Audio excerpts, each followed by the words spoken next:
तो नमस्कार भाई सारे ने। आज जो कहानी सुनाऊंगा वो हम कद्दे तो सुनते आए हैं, पर मेरे शब्दों में आज दोबारा सुनो। तो क्या है बोला, कहानी सुनो अयोध्या की, एक राम नाम के योद्धा की। क्या है कि त्रेता युग की ये बात है, कैकई की करामात है, मंथरा जिसके साथ है। फिर दशरथ की क्या औकात है, जो नौजवान बेटे को वनवास दे बैठा।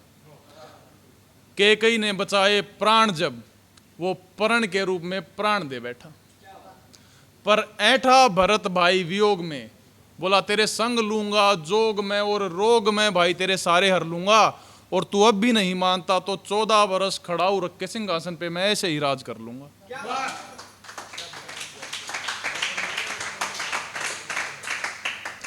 राम की आंख नम थी, सामने मुसीबत भी कहाँ कम थी, पर हजम थी सारी परेशानी। साथ में छोटा भाई लखन था, खुद हरि का अवतार राम। लक्ष्मण अपने आप में ही रण था और कण था विराजमान संसार का राम की हर एक सांस में। कब राम आए और दीप जले, सारी अयोध्या बैठी थी इसी आस में। और एहसास में श्री राम ने भी सोची थी कि सोने का हिरण कहीं ना सच्चा हो, जितना दूर रहा जाए इससे उतना सीता के लिए अच्छा हो। फिर है कि मायावी हिरण राम सवर में जोर से फिर करा उठा, सुन लक्ष्मण तू भाई विनाशक, सीता के मन में घाव उठा। और पांव उठा लक्ष्मण का जल्दी, तुरंत राम तक जा पहुंचा। इतने में वो राक्षस राज मां सीता तक आ पहुंचा।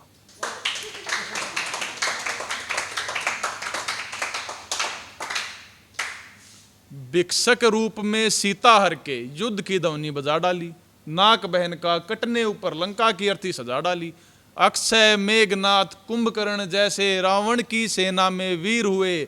ब्रह्मास्त्र और नारायण अस्त्र रावण के तुनीर में तीर हुए, पर गंभीर हुए श्री रामचंद्र जी। सेना के नाम पे कुछ ना था, सीता को भी ढूंढ सके ना। सीता के दर्शन सपना था, पर अपना था एक परम भक्त, खुद को बजरंग बली बताता था। अंतर ध्यान में भगत राम का सदा राम राम ही गाता था। छू कर के फिर चरण राम के वचन पूछ में बांध लिया। सीता माता की खोज में उसने समंदर तक भी लांग दिया। कई योजन पार थी लंका हनुमान ने लांगी थी। शनि देव था बंधा द्वार पे, राक्षसों की आंधी थी। अशोक वाटिका माता मिली, हनुमान पहचाना ना। परम भक्त उस राम भक्त को माता सीता ने जाना ना। प्रभु मुद्रिका दिखा हनुमत ने, सीता को पहचान बताई। भूले नहीं है रामचंद्र जी राम प्रेम की शान बताई। राक्षस राजान दी फिर हनुमान पर चल उठी। पूंछ जलाई थी हनुमत की, किंतु लंका जल उठी। फिर क्या है, दूसरी साइड से विभीषण बोलता है वहां पे। हनुमान लंका जला के चला गया तो विभीषण कहता है कि सुनो भ्राता कहे विभीषण, सीता को आजाद करो। एक नारी के प्रेम विवश ना लंका को बर्बाद करो। अहंकार विवश रावण श्री राम को पहचाने ना। सारी सृष्टि राम के वश है, बात नहीं किए जाने ना। हठ में चूर रावण फिर विभीषण को भगा बैठा।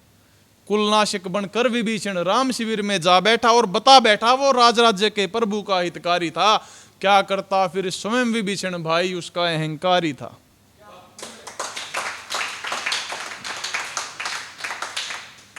तो फिर है कि हनुमान में शक्ति थी, पर सेना कैसे समंदर पार करे। बिना लंका में पहुंचे सैनिक कैसे दुश्मन संहार करें।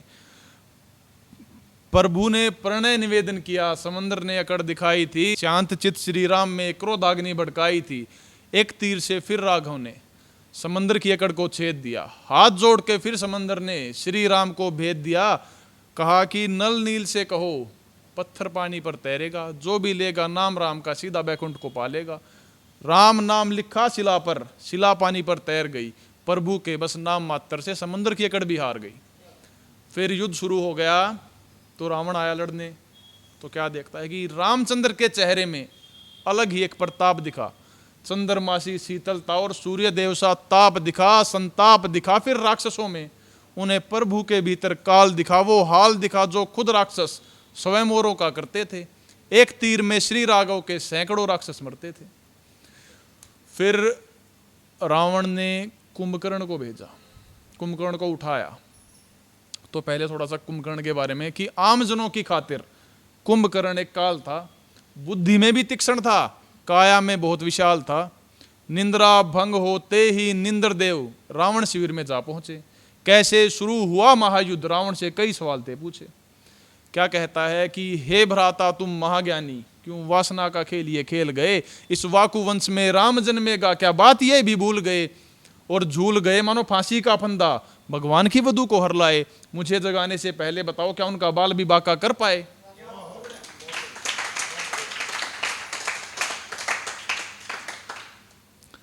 फिर रावण कहता है कि हाँ भाई मैं मानता हूं नारी को हरना पाप है, पर इस कर्म के पीछे मेरे कोई और भी बात है। इकलौती बहन वो शूर्पणखा नाक कटा के आई थी, लंका की नाक को राम के चरणों में टिका के आई थी, मैंने नाक के बदले नारी लेके लंका की नाक बचाई है, मैं हंस के मृत्यु आलिंगन दूंगर वो इस करते पर आई है। फिर कहता है कि बहन की खातिर सही गलत को मैं चरणों में अपने रखता हूं, देख के प्रेम लखन राम का अपने भाइयों को तकता हूं, एक भाई ने मुझको छोड़ा राम के चरणों में लेट गया, सारा बंधुत्व और लाड भाई के एक झगड़े में ही समेट गया, दूसरा भाई नींद से उठ के मुझे समझाने आया है, क्या सही और क्या गलत है रावण को बताने आया है। कुंभकर्ण रिप्लाई करता है, जवाब देता है कि नहीं भैया, मैं सही की खातिर मेरे भाई को नहीं छोड़ूंगा, देश प्रेम और बंधुत्व से मैं ना रिश्ता तोड़ूंगा ना मोड़ूंगा मैं मुख आपसे, आशीर्वाद दे के उपकार करो, अब श्री राम देखेंगे पराक्रम मेरा, मेरा अंतिम परिणाम स्वीकार करो।